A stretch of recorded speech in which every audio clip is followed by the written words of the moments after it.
中国味道匠心酿造，本节目由400年正宗中国味海天独家冠名播出。尝美味享优惠，封神餐厅订得到。本节目由让你顿顿都封神的美团团购联合赞助播出。小象超市30分钟快送超市，感谢节目官方食材供应商小象超市赞助播出。一饭封神尝百味，一杯宫酪品匠心。本节目由一口爱上中国味的宫酪酸奶赞助播出。好水煲好汤，好水煮好饭。本节目由每一滴都有源头的农夫山泉赞助播出。Como 管家厨神到家，本节目由一句话就能轻松做好菜的 Como 全屋智能赞助播出。一饭封神更懂美味，麦麸迪解码贴心更懂犬猫，本节目由麦麸迪指定赞助播出。卫龙高鲜牛肝菌魔芋爽，鲜香爽，本节目由卫龙魔芋爽赞助播出。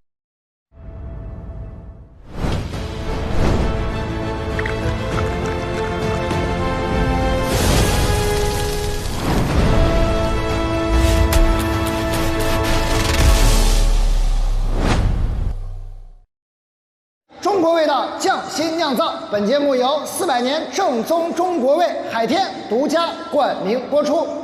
大厨席位争夺战现在开始，信心肯定有的，在生活中我就是大厨。我觉得这道菜像个国宴菜，我觉得也是一个挺好的想法，是特别好吃的这个。挑不出一道菜不好吃的，太难选了。晋升为大厨的选手是后厨熊猫。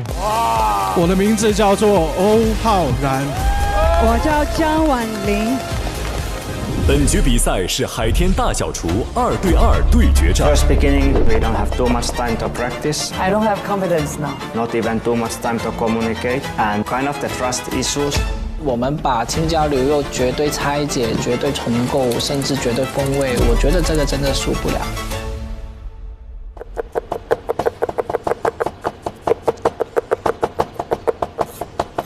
First beginning, we don't have too much time to practice, not even too much time to communicate, and kind of the trust issues. But in second day, after a couple of trials, what we done quickly is still better understanding. 我们还是比较尊重对方。Do we say this one together? Yes. 我会给他尝我对这道菜的设想。The beef flavor is good. 他也会让我感受我没有用过的食材。This one is the pine, maybe a small pickle like that. 那个 The Christmas tree there. 那个圣诞树上面那个 ，It's very sour. You pickle it? This one is the Original way. Yes. 我们肯定会有一些不一样的想法，但是就是因为我们有不一样的想法，他才能去碰撞，打破一点固有思维。You put the two chefs in the kitchen. Sometimes need some time to really understand each other. I think that's normal. 这次我们用一冷一热2种形态呈现青椒牛肉，打造一套舌尖逐步升温的味觉体验。So many peppers to cut. It's okay. We have time. Yeah, the main thing is pepper, so let's do it. 青椒才是主角，因为青椒的焦香味能够带出那个肉香感啊。文文那个做的细嘞，他把那辣椒膜好像都剔掉了。哦，你看他是吧？对，我们其实，在青椒上面花了很多功夫。我有去专门种辣椒的基地，它有嫩一点的，有辣一点的。这个是辣的，还有点甜，真的是甜的。那我带了些回去给 Eric 尝。This one is very. 这个是我那天去摘的，100多块钱1公斤。I try one more. This one is a beef. It's very nice. 也有让人从云南寄过来的。 We have the almost 10 different chilies. 我们是用心去挑选，去尝试，看它到嘴里的感觉。所以我们在2道菜青椒风味的搭配上，就有一个很谨慎的一个考量。我负责的热菜选用5种不同配比的青椒，做出辣度更足的风味。那 Eric 负责的冷盘就不能太辣，他就搭配4种不同配比的青椒，着重凸显青椒香气。很多青椒都是早上现摘后配送过来的。说那个盆栽啊，文文他们桌上那个盆栽就是樟树港辣椒哦，著名的樟树港辣椒，拔出来直接用了。我自己比较好奇 Eric 怎么做。My cold dish is green pepper beef pancake. Really highlights the green pepper beef in the new way there. I decided for the whole dish, I would use 3 varieties of mild, highly aromatic green peppers as the base, paired with 1 moderately spicy green pepper to enrich the aroma layers. and blend these green peppers into juice. Then add a small amount of milk. Mix all the ingredients thoroughly. And then the finished pancake will have a much more prominent green pepper flavor. And then cut it into neat squares. So you already finished your... The pancake already done. I'll just get ready for cook the green sauce. Of course, the sauce is the soul of the dish. For a stronger green pepper flavor, I prepare 2 sauces. One is ground raw green peppers to maximize the natural aroma. The other uses stir-fried green peppers pressed into juice. That sauce, nothing too complicated, but I really pay attention for that to keep the green color.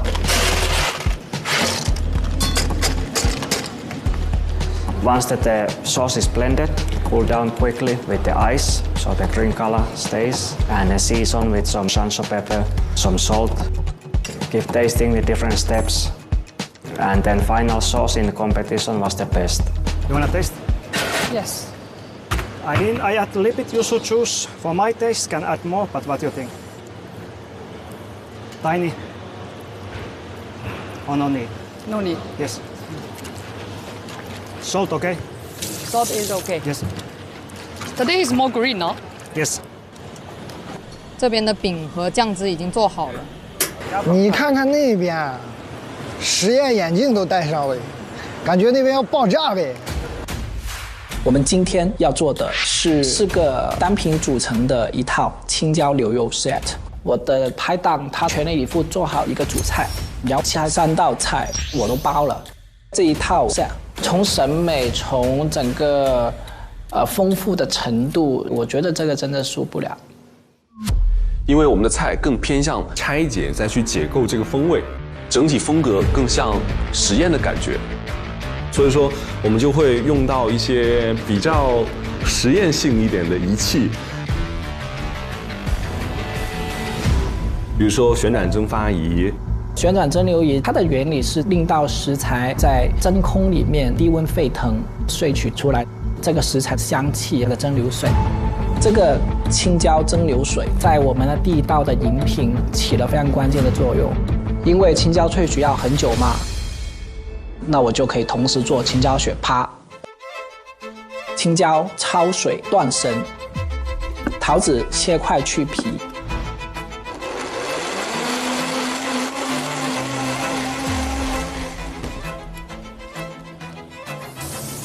Spice， 是不是啊？甜苦了 ，Spice。好辣！好，螺丝椒嘛。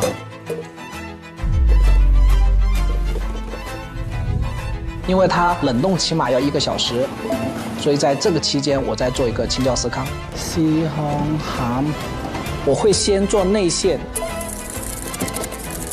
杏仁酱打顺滑之后，加上牛奶和牛肉松。它们搅拌均匀之后，就是一个咸辣的一个肉馅。面皮我是用了大量的青椒放进去牛奶里面去打，然后把打好的青椒牛奶倒进混了青椒粉的面粉里，整个面皮的青椒味是非常浓郁的。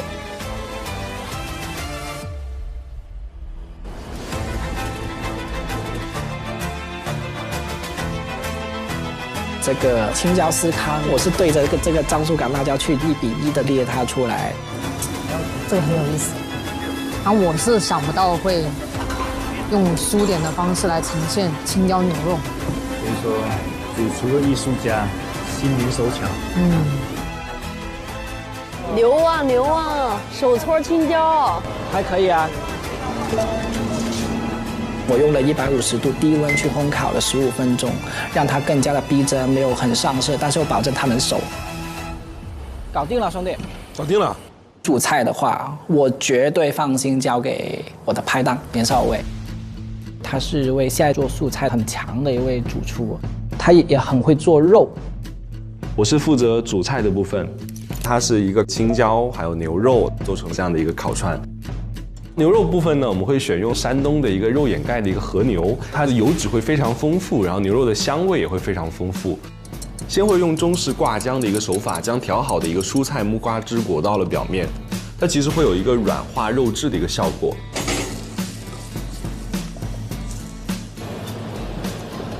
我们会用几种不同的青椒做一个法式千层来搭配牛肉。那边开始烤彩椒了，3种不同颜色的彩椒。其中宝岛台湾的一个剥皮辣椒，它会提供一个酸度；湖南岳阳的一个樟树港辣椒提供辣椒的鲜味。有那股呛呛的味道。小厨那边在炭烤青椒。这边在烧椒。我的热菜是石锅豆花青椒牛肉，我先做的是里面的青椒酱，因为这个比较费时间，我用了5种不同形态和风味的青椒来做青椒酱。我先用低辣浓香的2荆条做烧焦的部分，炙烤之后它会更有青椒香味，再和炭火放在一起。冷油焦炭。让烧焦吸足烟熏风味，再用青小米辣提升酱汁的辣味。我还挑了一款肉比较厚的螺丝椒，口感脆嫩，会让酱汁的颗粒感更强。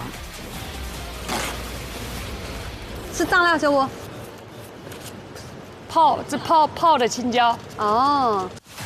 最后用腌过的樟树港辣椒，尖酸微辣的口感让酱汁的味道更强劲，能一瞬间抓住食客的一个味蕾。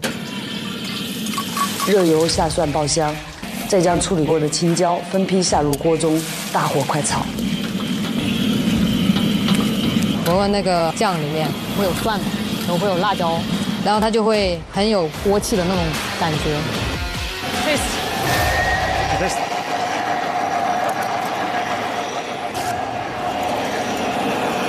I didn't put the Sichuan oil. Do we need to put the Sichuan oil? I think a little bit okay. Little bit. Okay. 其实这个辣椒牛肉用一个炒的，有一那个没有那个锅气，对，可能他们炭靠走没有那个默契。传统的青椒炒牛肉，一个非常核心的点就是中式铁锅爆炒的那个锅气。那我们作为一个拆解版，怎么去把它这个锅气去给它提炼出来，这就显得非常重要。其实腊肉是一个很好的选择，因为腊肉里面的烟熏味，它和锅气的感觉其实会非常相近的，所以就做了一款腊肉和牛油为基底的香料油。腊肉油结合炭香味来呈现传统锅气的一个感觉，然后里面呢也会有一些大葱，因为我觉得青椒炒肉里面它会有一些葱啊、蒜啊这种香辛料的一个香味。用这一个一个食材去给它叠成了一个千层，也会添加上牛肉培根和少许的一个豆豉，增加一点烟熏的一个香味。再用重物把它们压实，避免后面切的时候会散。那边的实验室彻底看不懂了。把刚才腌好的牛肉先炸一下，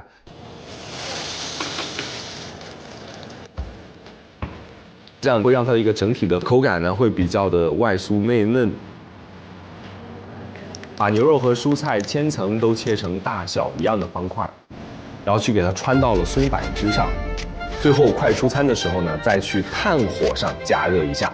西式的一个烤架，中式的一个灵魂，咬下去的每一口就会有青椒炒牛肉的一个烟火味的表达。接下来就是搭配青椒牛肉串的烧椒酱，用到5种不同的青椒、大蒜和少许的一个豆豉，再加入刚才炸的一个腊肉的脆哨，增加香味，全部放进腊肉油里。吃的时候呢，可以搭配我们的一个牛肉串。一起来使用。现在还剩了36分钟，有跟我帮忙吗？我想想啊，现在我们差一个烤牛肉串，还有什么呢？没什么了。你一会儿组装要用多久的时10间分钟，不用，都不用。我们那时候其实已经差不多了，比我预期的时间还快了，差不多15分钟。因为在比赛之前，我们做了很详细的制作流程，所以我们整个过程非常的顺利。Cool, chef. Yeah. How are you? Fine. 4 plate. Yes. 4 plate, but yes, 18%. Later we taste. Yeah. 他们还有一半。You finish? No, time is enough. As when get working on the green pepper sauce, I start prepare the pickles, like slice the cucumber, sprinkle salt on the cucumber so the water comes out. Then slice cucumber and yam into strips. Pick pine needles aside. Mix squeezed cucumber strips with all seasonings and keep ready.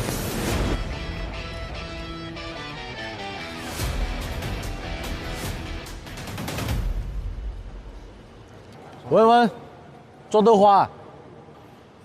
等一下，我们做豆腐的人一看就知道他是做豆花。在做完青椒酱的底酱之后，我就先做了个豆花。我用了有机黄豆，它的豆香味会浓郁一点。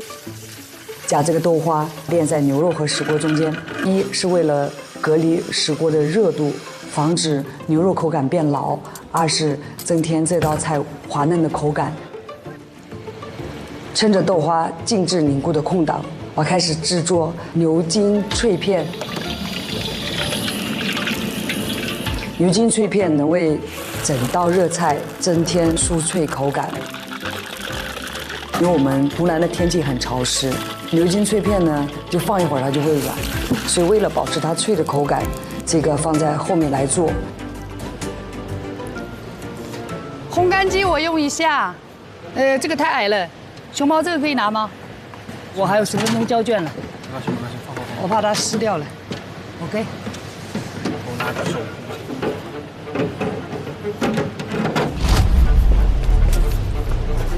9 minutes. Yes. Right. You finish? I start plating now. Okay. I plate my side, the pancake part first. So spread on the pancake some pepper slice, the cucumber, the yam sticks. Then I prepare diced beef ham to boost the crunchy texture. And then the green sauce. And then cover it with the thinly sliced the beef ham. This is Chinese snow dragon wagyu selected by Wen Wen. Then the pickled cucumbers, then some the pickled pine shoots, and then finish with the zest of the yuzu. And it's the more on the refreshing side. Then you wrap it as yourself, as the guest. 哦，那个 Eric 做的是生牛肉，他那个应该好吃。这两个科学家怎么样了？辣椒出炉了吗？对啊。哇，这个好啊。可以的。烘烤出来的司康呢，最后还摆在蒸的那个樟树杆辣椒里，看看评审老师能不能吃到真的。那个是真辣椒吧？那个是真辣椒。哦，我说只做的那么真的。哎，这样等一下会不会拿错了？真的看不出来咋搞？对呀，怎么办呢？待会儿老师把真的辣椒吃了怎么办？哇，牛，太牛了！象形的小米椒。那这样的话，我感觉那边有点危险了。其实一直有在观察他们什么时候能做好，因为一个是我们的冰淇淋会容易化，然后另外一个的话就是烤串可能会没那么热，所以为了整个菜更好的口感，我们会尽量和他们的出餐时间保持一致。准备开始摆盘做东西吧。可以啊。在最后阶段，把刚才的牛肉串复烤一下。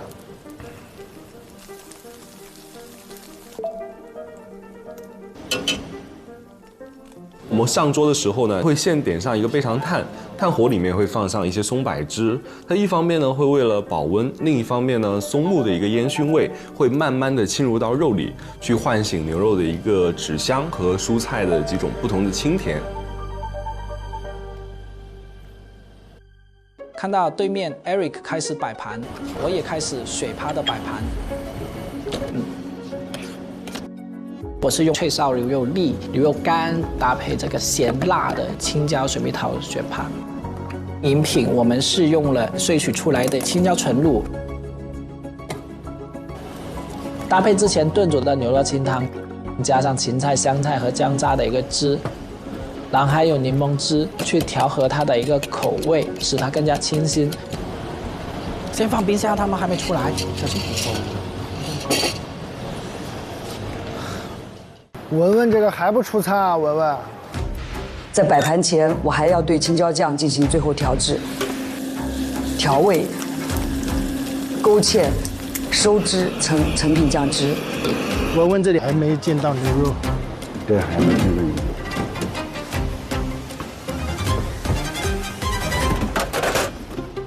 我和 Eric 用了同一款雪龙和牛薄片，只是我的还需要火枪炙烤。Could you torch this one? Yes. You finish it, right? Yes, I'm done. Okay, I need a stone. Stone, okay. Yes.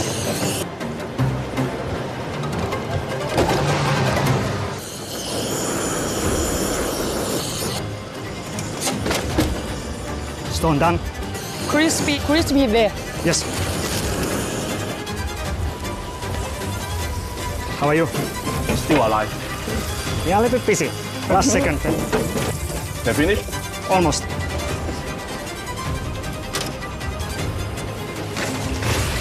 To move to the trolley. 因为我想要把这道菜做得很完美去呈现，最后可能会有一点赶，我会稍微焦虑一点。2个小时听起来很像很多时间，但是做起来就时间过得很快。对。那边已经好了，好了吗？按吧，按吧，按吧。好。先按铃会比较好，因为它会先品尝，兄弟，就可以吃到整个菜品的最佳口感。那我的摆盘也很简单，以新鲜豆花铺底，铺上炙烤过的和牛，最大程度保留牛肉的味道，再浇上中式青椒酱。Chili flower. Chili flower. 哇，快点啊，还蘸辣椒呢。用辣椒花和叶子做点缀。I needed a Sichuan pepper flower.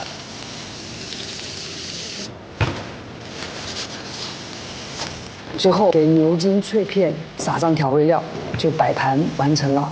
那热菜它会让你很记忆深刻，因为它有很浓厚的辣味、香味。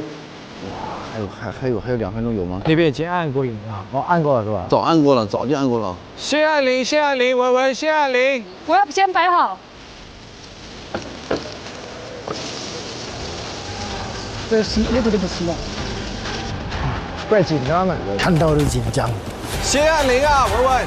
按吧。Flower, chili flower. That was quite last second. 可以啦，搞定了，回家啦。辛苦了。你不会回家的。走吧。太厉害了。这2个小时做那么多也是挺厉害的。对呀。青椒牛肉组，请前往评审区。Let's go。我比较喜欢大厨，我觉得这个大厨应该会。小厨的组合，它是一幅作品，有巧思，有惊喜的。但是就是还4种东西太多了。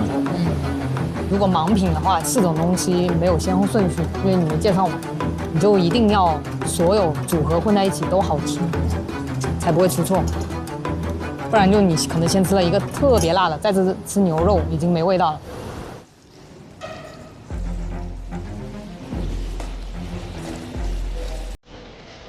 请选手将菜品放在案板上，传送至评审间。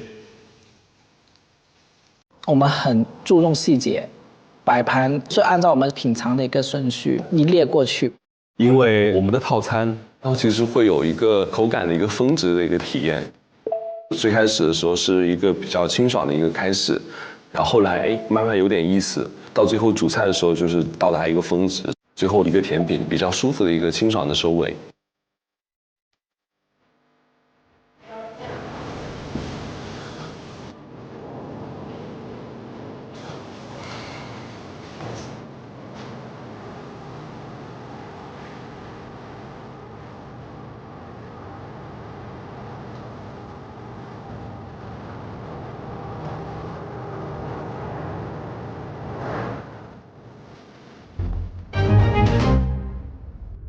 请评审试吃第1道菜品。这个真的是绝对的深度的一道渐进式的菜品。如果是按照我们顺序去吃，就算没有3:0，都是2:1的。你看，就是 RVR 的问题是2个加起来时间太多了，太咸了。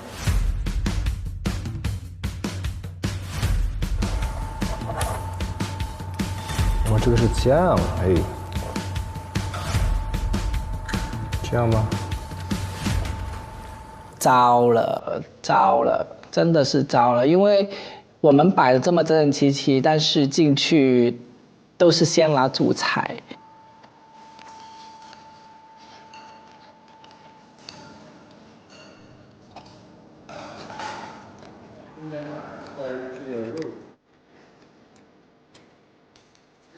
节奏打乱了，拿了主菜之后，是喝的，有人先品尝那个饮品，也有先吃冰淇淋的。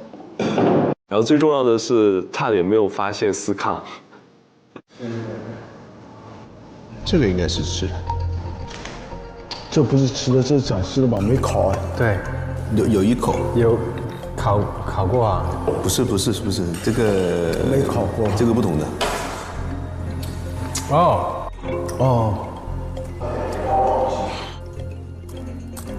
饼干，差点把它漏掉。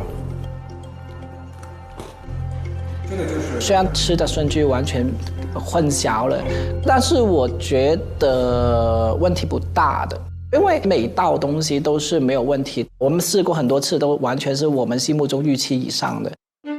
请评审试吃第2道菜品。First, it feels like you have two really separate ideas. But if you eat in correct way, the colder one first and then the hot one, then the whole thing is just keep going up.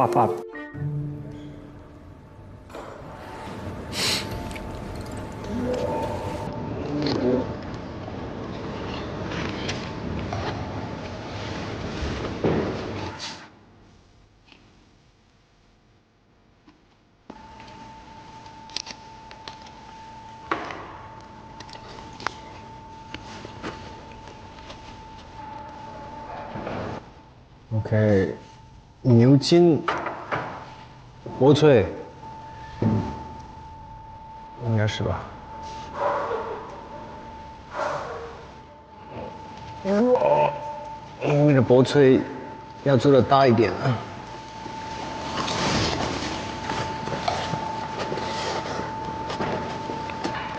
Still crispy。我听到他们有吃这个脆片那个咯吱咯吱的声音，我就放心了，因为它还是脆的。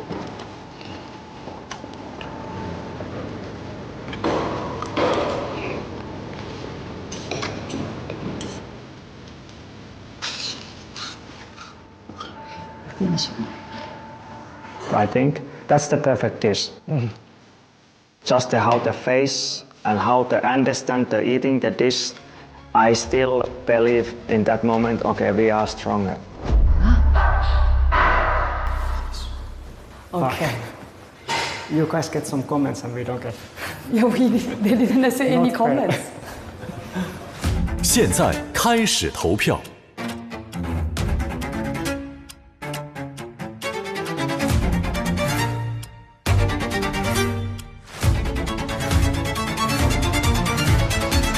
投票结束，不简单。请2组选手进入评审室。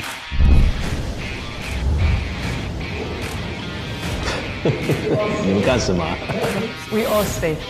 We all stay. Peace and love. Peace and love.？No way！ 我们都留下。现在宣布投票结果。现在宣布投票结果。2比1。3比0。投票结果为2比1。2 1。Easy, OK 啦。2对2大小厨对决的晋级者是大厨。因为我觉得它这个肯定是好吃的。应该是小厨。我觉得甜哭了，他们真的是太有新意了。我对于他们组是寄予我最大的厚望的。他们想做的东西，可能他们把配方丢给我们别的厨师说不是小厨，甚至丢给大厨做，我们都做不出来。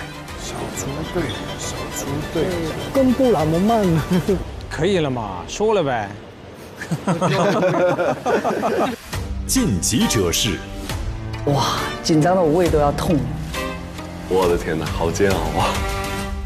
大厨组张文文 Eric Rotti。OK, we got it。恭喜！晋级者是大厨组。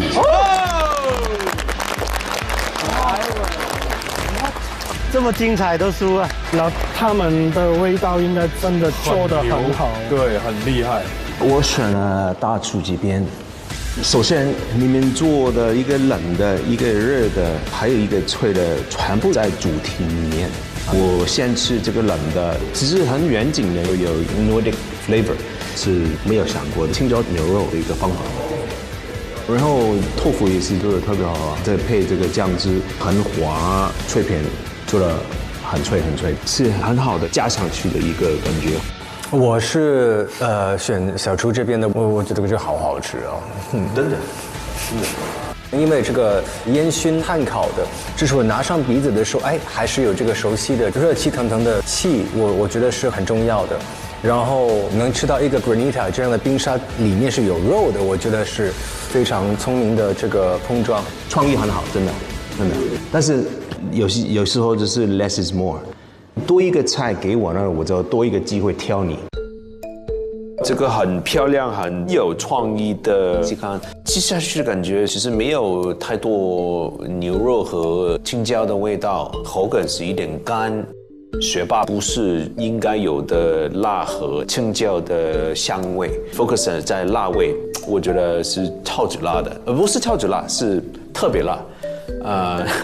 那吃下去的感觉就是可能不太平衡吧。可能这道菜让你一个优秀的甜品师没有发挥自己的最好的状态，因为毕竟是限定是青椒牛肉。这个120分钟，你们真的是 having a lot of fun， 就是我感受到你们很开心的做菜，这个其实是最重要。Thank you， 谢谢老师们，谢谢，开心做菜。Be a happy chef。因为我们就必须要选一个嘛，但是只是两个都很好。再见，加油，替我们走下去。走的时候我们加个微信啊，加个微信。我会觉得失败吧，但是也是开心的，因为我是2季来就是真的正儿八经的一位甜点师，参与其中，其实我已经是很幸运。再见了，年少有为。拜拜了，我不哭了。我不甜哭了。再见了，年少有为。文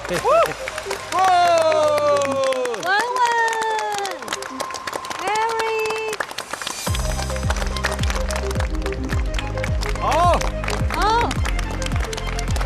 好，回来。欢迎，凯旋回来。你们也很棒。哎呀，太棒了，文文。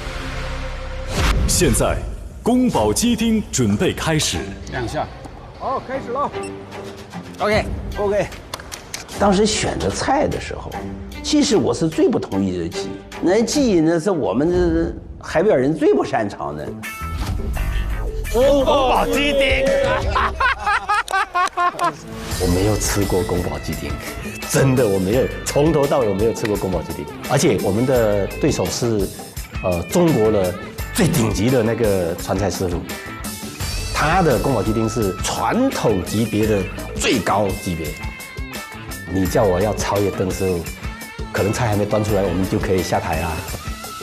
但是呢，做什么事心里什么都重要，首先要心里要有不服输那种劲头。宫保鸡丁这，像他们的年龄都没有邓师傅做宫保鸡丁的年时间长。宫保鸡丁是老的一道传统川菜，一定要体现出来福拉荔枝味，因为福拉味和荔枝味是川菜24个味里边的基本味型，2个味道叠加起来了，就成了我们现在的宫保鸡丁的味型，叫福拉荔枝味。这次有这个机会给我抽到了，我想要去做一道非常非常标准的传统的宫保鸡丁。哎，你好，黄师傅。哎，邓老师好，邓老师好。哎，就这几天，我想了一下，因为现在在外面的餐厅好像点传统的宫保鸡丁都不是很高。就是说，我想以传统的一种方式去呈现。我想把我们的老的那一套方法去呈现出来，让人们能够勾起过去味道的怀念或者是追寻。一会儿呢，我就去厨房里边炒一下这个鸡丁啊，就是给黄师傅看一下，好吗？好的，好的，好的。宫保鸡丁本身这道菜呢，它是川菜的一个经典菜。邓师傅又是一位从业50年的川菜老师傅。哎，黄师傅，你好。哎，我在认真学习。他对于传统的尊重、敬畏，我身为一位湘菜的传承人，是十分的感同身受的。看到吗？看到了，看到了。然后又看了邓师傅做出来的宫保鸡丁，是非常正宗的，更让我觉得有信心。隔着屏幕都是闻到了香味那种感觉了。我会全力以赴的来配合，你就放心的去把这个传统这个美食把它再现出来，好吧？好吧，好的，好的啊！非常非常感谢黄师傅对我的支持。邓师傅加油！就靠它了。这道菜是一道功夫菜，实际上我炒这个菜可能只要3分钟，主要是备料需要功夫和时间。我先炼油啊，炼下油。我们也这主要这个分工呢，就是邓师傅啊，他来为主，我来做这个配合。如果是抽到了一款传统的湘菜，那么邓师傅也会如此的来配合我，这个是达成共识嘛。像他们那么有经验的老师傅，都很清楚自己做什么，有时候不做太多也是一种决定。宫保鸡丁这类菜我们都会用混合油，混合油就是说菜籽油加猪油，菜籽油加上猪油炒菜，是我们中餐厨师最传统、最地道的技艺。两者混合后炒出来的鸡丁，既有猪油的脂香，又不腻口。在黄师傅炼油的时候，我就去拆解鸡肉，拆解时需在缝隙里下刀。你猜他用鸡胸还是鸡腿呢？鸡腿。我自始至终做宫保鸡丁都是用鸡腿肉。鸡腿肉它那个肉纤维组织凸裂不平的，它容易复味，它容易快速成熟，它适合爆炒，而且它还有少量油脂。爆炒后口感弹嫩多汁。然后处理鸡腿肉的时候呢，我们要拿刀后跟去煎，因为鸡腿肉筋比较多，纤维质比较强大，那我必须拿刀后跟去把它的筋给它破坏掉，然后让它有缝隙，让我的调味料，让我的温度快速的抓住它。邓师傅真细致啊！哎，nice。好，切得太好了。咱们也可以啊，全靠它了，全靠它。先让它动一下。我以为出差了，鼓掌那么大声啊！他用一只手闭上眼睛10分钟就搞定了。他等下坐外面玩呢。但这次感觉还是得要有点创新。我看一下海王做了什么，海王。这压力也有的，跟邓师傅比啊。这位也是第一位大师了，他年纪只比邓师傅年轻2岁。他们2个很厉害的，他们2个应该稳的。这道菜整体的概念和创意是以我为主，肯定不能做传统的宫保鸡丁。那我靠什么呢？我靠创新战胜。我坐飞机的时候6半个小时把自己的公司画出来了。这道菜叫创意海派宫保鸡丁。主菜的部分，我们在传统的宫保鸡丁里加入了海鲜，形成层次的碰撞。配菜部分把海鲜与鸡翅结合，提供不同的口感。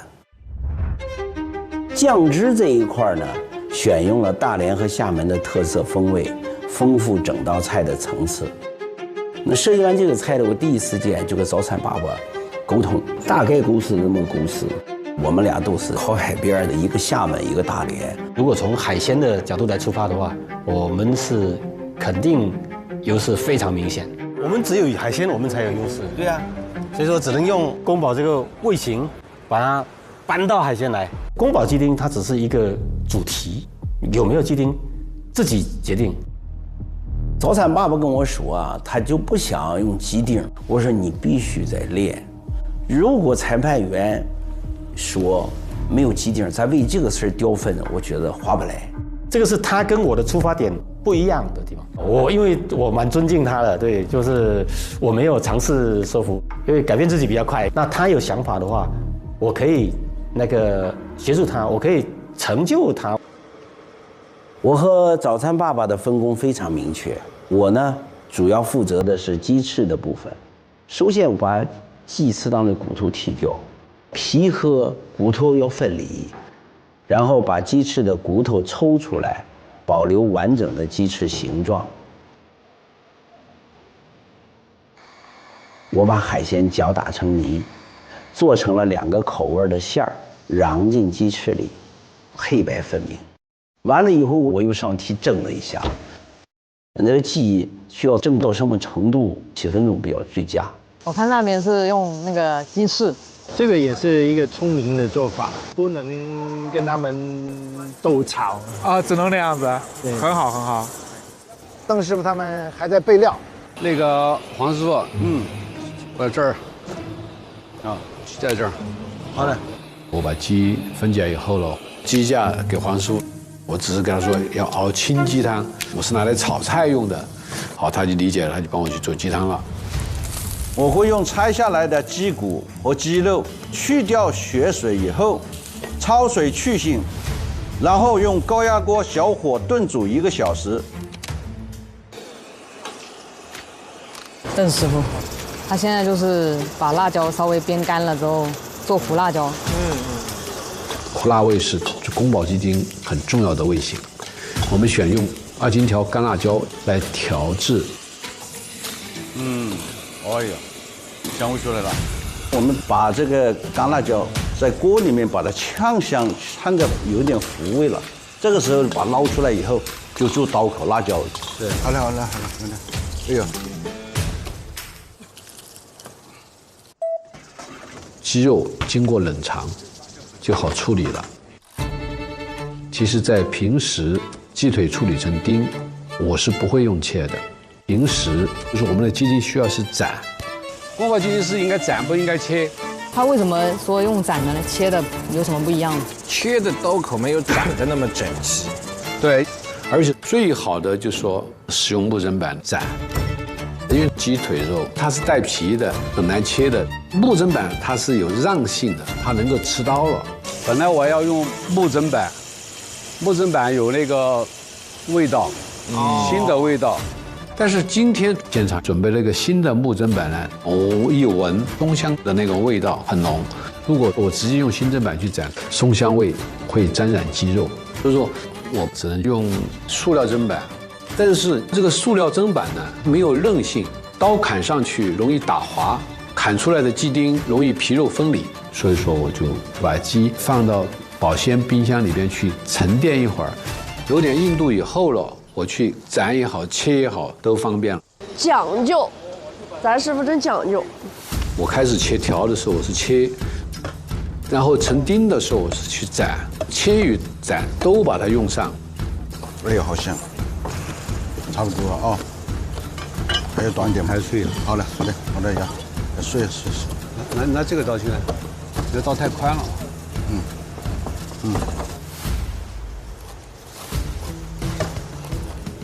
好了，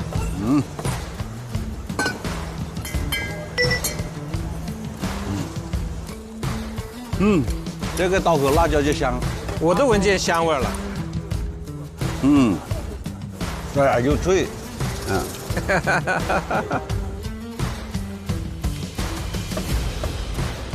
薄一对啊，对，是这么薄，是吧？对，是吧？就不要太厚，厚了吃了嘴巴都水。对，好的。姜蒜的切法也是有讲究的。黄叔，这个姜，到时候切的时候，可能你来切，姜不能大，就这么大。先这样一刀，然后斜着一刀。它的反面再这样，它出来以后，就有点花纹。蒜也是这样。姜和蒜都会切成灯笼的形状，这是邓师傅他们川菜老师傅一代代传承下来的那个样子。鸡丁切好，需要进行腌制。红烧的颜色什么好？然后放冰箱静置，这样炒出来口感更润，不容易老。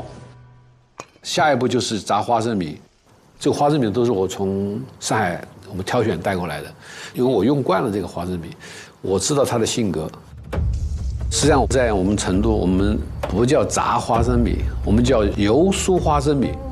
首先我要把花生米给它洗一洗，再用温水浸泡一会儿，因为花生里边的水分比表皮的水分更重，我要把表皮水分给里边的水分形成一个平衡，水分平衡了，然后要冷油下锅，通过油温慢慢升高，借持续的热量把花生米里面的水分逼出来。来，喝杯茶吧。辛苦了啊！好。油酥过程中需要眼睛看，耳朵听。眼睛看是看它冒泡，当它的没有什么泡的时候，它的水分差不多了，然后你再用漏斗捞起，听碰撞的声响，声音沉闷发哑，就是水分没干透。水分逼到位，撞击声就会变得清脆透亮。就是说，这花生炸得到位。这道花生米，我今天心里面是非常非常满意的，既脆又酥还香，我觉得我完全可以给它打100分。这花生又酥又脆，这个刚刚好。这花生也好，对吧？他搁那纯手搓啊。慢点扒，那个邓师傅，嘎嘣脆，给我甩一颗上来，我吃一颗，丢一颗上来，真的丢，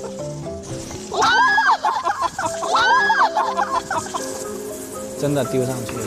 我接了4颗，我真棒，你真棒，来，哇，好好吃，好好吃，哎，炸真好，太棒了，又酥又脆，哎呦。表演结果。哦，鸡汤来，哇，这个汤的，你看这个汤好，不要油，不要油，好，我不要油，好。鸡汤出锅，给它过滤，得出一碗既没有油渣也没有杂质的清鸡汤。哇，没一点油。接着我就调一份宫保鸡丁的核心底汁，就是荔枝味的底子。勾成碗圈，最后以清鸡汤代替清水来增添鲜味。你尝一下，就刚好，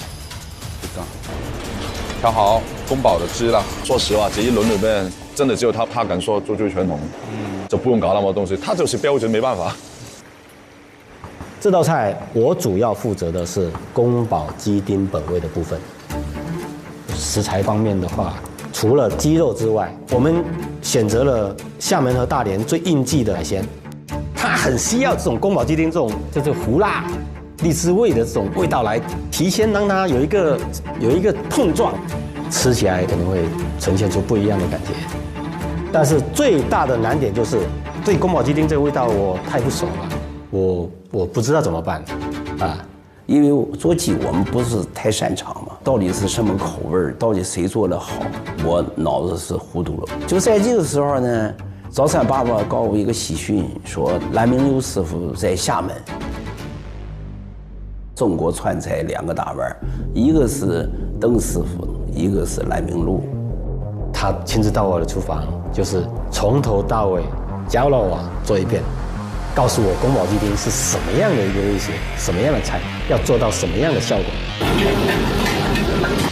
这么多天我练了无数次而已，每天都练，就是要确保我的手感，还有精确的时间，一定要练到我把它做到，就是在我手上最好的状态。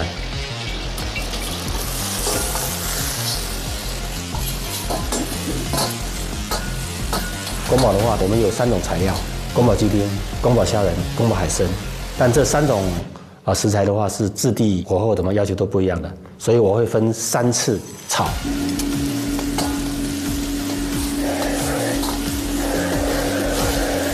做这道菜，所有的口感跟它的熟度、跟味道、跟香气的话，都要掌握在我的手上。好香。哇，他那边炒几份？炒了好多份。因为它那个盘子太大了，可能就要做一定分量。早餐爸爸包炒的时候的整个的摆盘都是我来进行的。根据我的创意，我在家练了很多遍啊，因为这个食材啊，炒制当中加热呢，它会收缩的，哎，它会变形的，所以说我就把配料的这个尺寸我掐得很准，看起来整齐美观。中间放的呢是低温烤的花生，看着是雪白，吃的是脆香。左右两边呢是2个口味的酱汁儿，渤海一侧以大连本地的海肠粉搭配葱油熬制，风味清爽；东海一侧融入越南沙茶与辣香，口感醇厚。这一盘菜是我们俩的技术的结晶。海王有一手，传承中又在做创新，真的是特别厉害。鸡翅蒸好之后又炸了一下，再浇上宫保鸡丁这个汁儿，放在盘子两侧，最后加入宫保本味的主菜，在传承经典的基础上创新表达。大连海王，哎，海王已经在摆盘了。好，因为我要赶在他们装盘了。对，一切准备就绪后，就剩最后爆炒了。让邓师傅要拉筋骨，准备了。我们都在等你炒，我们必须要看你这个锅气。Everybody is here like for a lesson. It's like the reference version of Kung Pao chicken. Yeah, of course. 我还早嘞，其实。先不急，不急。好，好，那我自锅。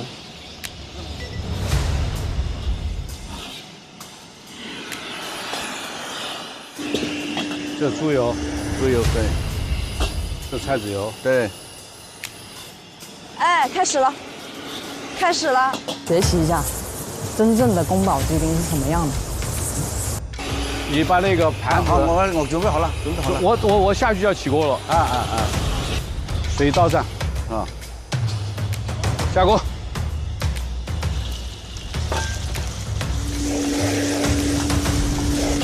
它是一锅成菜。哎，太快了，根本看不过来啊。今天做这道菜最大的亮点，我觉得我还原了宫保鸡丁应有的味型的特点，它的福来丽之味都有了。放哪里？放哪里来？好。还有一点，还原了我们川菜的小煎小炒、急火短炒、一锅成菜的这种独立于其他菜系的一种烹制方法。哇哇哇！好哇哦！好好哇！所以姜还是老的辣。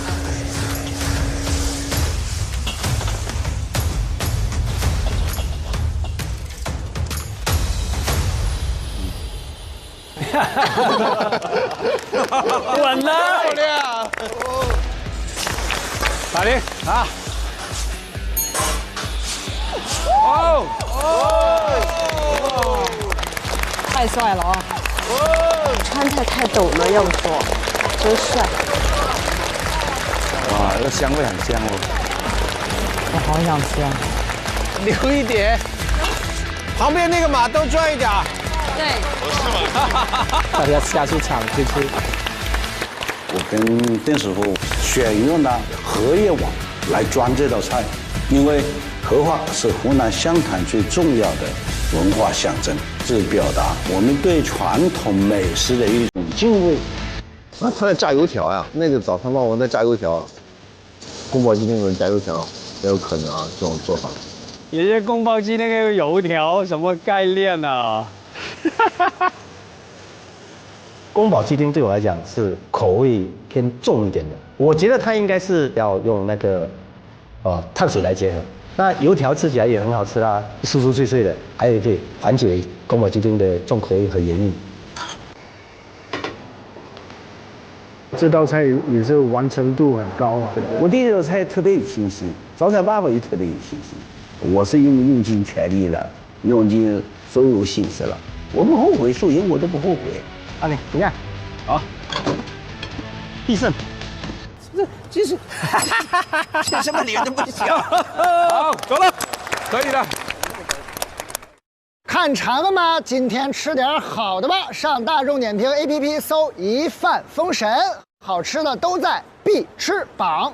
2026大众点评必吃榜已正式发榜，覆盖全球264城，好吃就对了。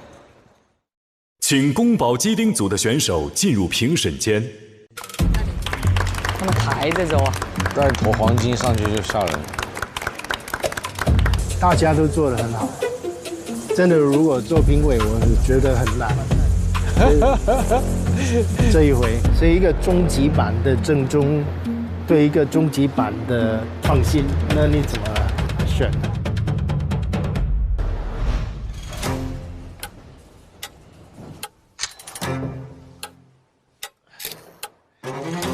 看到了小厨他们的那个餐具，我就好奇，他们是要呈现一个什么样子的宫保鸡丁？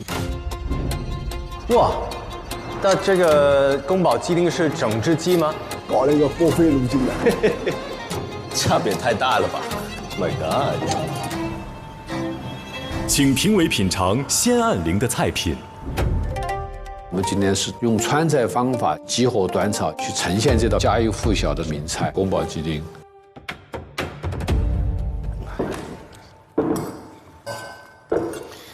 颜色不对啊。它的时间一久就不对。宫保鸡丁出来之后，一定是要第一时间递给你，这口是绝对是过瘾的。但是你放了一下，哪怕放个几分钟，上面的汁水会卸掉，颜色会变。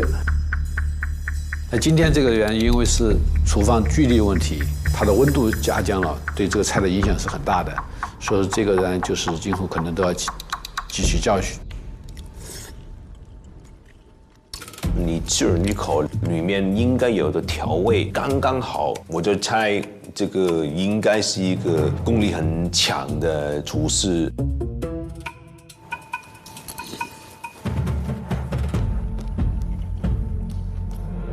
它的荔枝味型是非常准的，就是这个酸甜带一点点的辣，是最传统的经典的宫保鸡丁。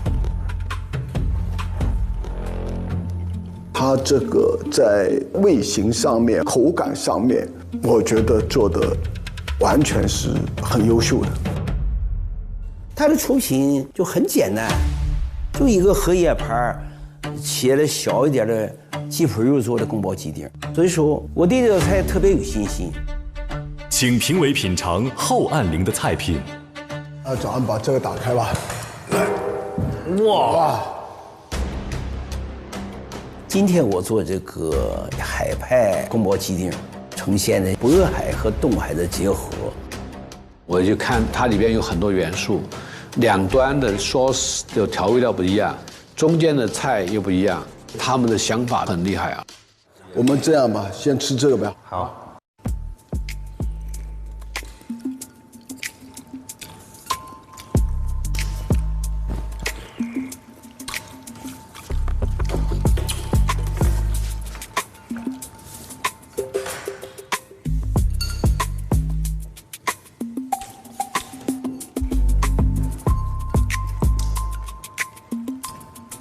海苔粉呢，就是一个调鲜的味道，一点点有绿茶的感觉，跟海鲜特别配的。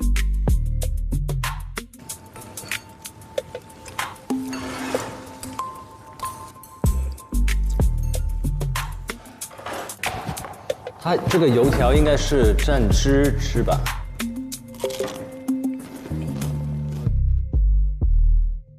现在开始投票。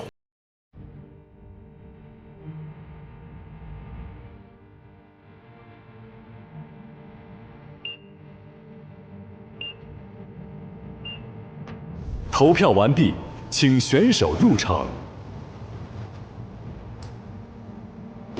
非常好。我们俩相加100多岁了，如果让我去改它或者变它呢，我完全可以。但是有些人呢，他永远是要吃这样的宫保鸡丁。我虽然是个小厨，但我们既要传承，我们要创新。我这里边既有宫保鸡丁，又有宫保虾丁，又有宫保海参。这次比赛不管输赢，但是我是很重视的。为啥呀？这是我的原稿，我要把我们俩合作的都融为一体。好的，谢谢老师。现在宣布宫保鸡丁组的对决结果：3比0。3比0，3比0。传统与创新的对决。投票结果是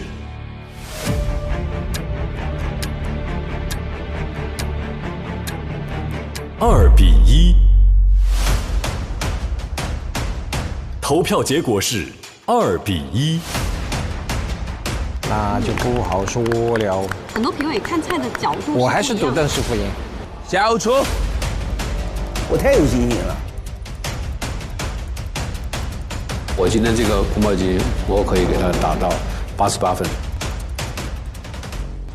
宫保鸡丁组获得票数更多的是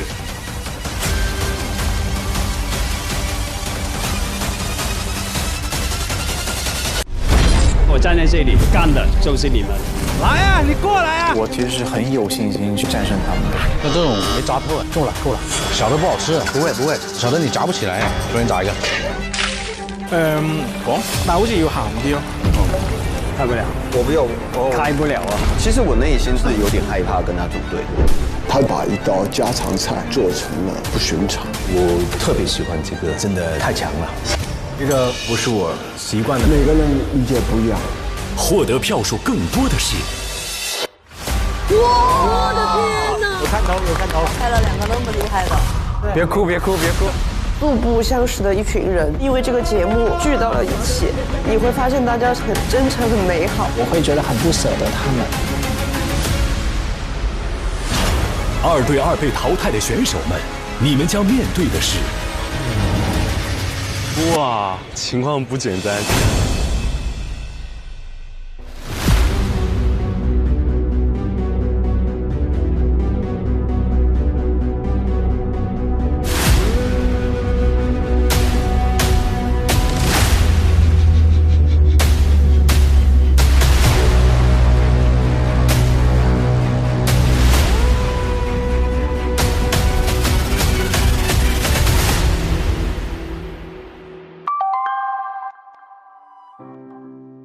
只是年龄大了一点，中师我觉得谈不上。我有这个责任和义务，把我以前学到的一些川菜知识、对食材的处理、对菜肴的呈现和川菜的味型和烹制的一些原理介绍给大家。上几代人他们的那些积累的东西，我也不想在我这里就断掉。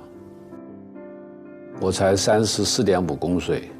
因为这个年龄，你说岁数70岁，人家就要让你，哎，你来坐。我从来不去抢座位，我上地铁我把位置给别人。在我心里面年龄来说，我没有老，还像年轻人一样，感到很开心。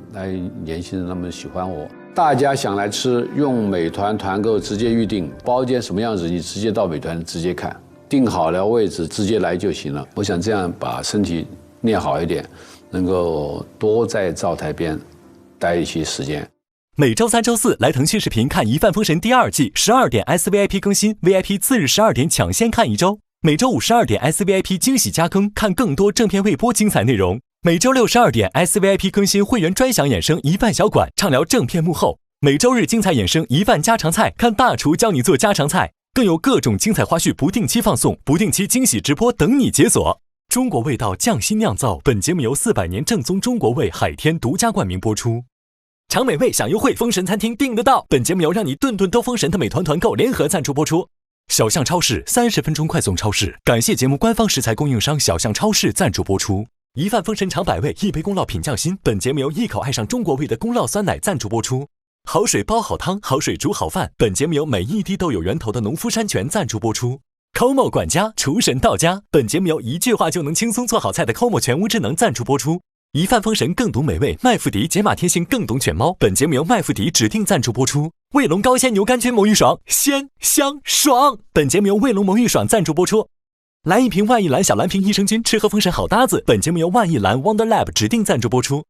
一饭封神正版授权小游戏，加入一饭封神小厨神，秀人间烟火气。一饭封神2联合微博发起一饭封神菜品上新活动，上微博搜索一饭封神，进入话题页参与活动，推荐你最喜爱的菜品，将有机会解锁超多精彩福利。快来为心仪大厨的招牌美味进行强势推荐。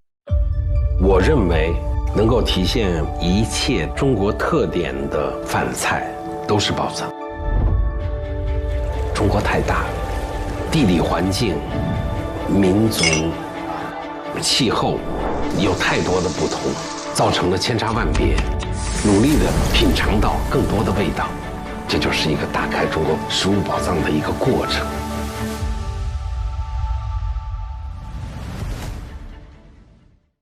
上微博进入一饭封神话题页，为你喜爱的厨师打 call。上微博参与一饭封神话题讨论，获取更多独家精彩花絮。上微博参与一饭封神2二创大赛话题讨论，赢取更多精彩福利。上微博参与一饭封神2观后感话题讨论，分享你的节目观后感。关注新浪娱乐，精彩内容早知道。下载网易小蜜蜂，看更多年轻人的朋友圈。超1000万留学生都用有道词典 AI 同传。上1点资讯，了解节目更多精彩内容。上知乎参与一饭封神2问题讨论，参与知乎剧综圈子活动，解锁惊喜好礼。上百度 APP 搜索百度娱乐 get 更多娱乐精彩独家内容。上百度搜索一饭封神第2季，精彩内容尽在百度百科。上新浪新闻客户端搜一饭封神，看节目更多精彩内容。看新闻用 Zaker， 关注最新节目资讯。中华万年历 APP 陪伴成长，记住一生乐趣。西窗竹 APP 品味中国诗词之美。赛场就是检验这些创新最好的地方。一饭封神，它更像赛会制的比赛。哇，这是什么？这是要干什么？一个厨师在这个场地里，他都容不得半点差错。黄豆酱需要一个 OK 泵。喂，着火了！一点点失误，可能你就往前走不了了。不好意思，你的结果是出局。这个结果反而是我不能承受的结果。上微博参与一饭封神话题讨论，分享你的节目观后感。更多节目精彩资讯尽在新浪娱乐、微博综艺、新浪综艺独家社交媒体平台微博，首席合作媒体新浪娱乐、微博娱乐、微博综艺、新浪综艺。你的结果是录取。对吧？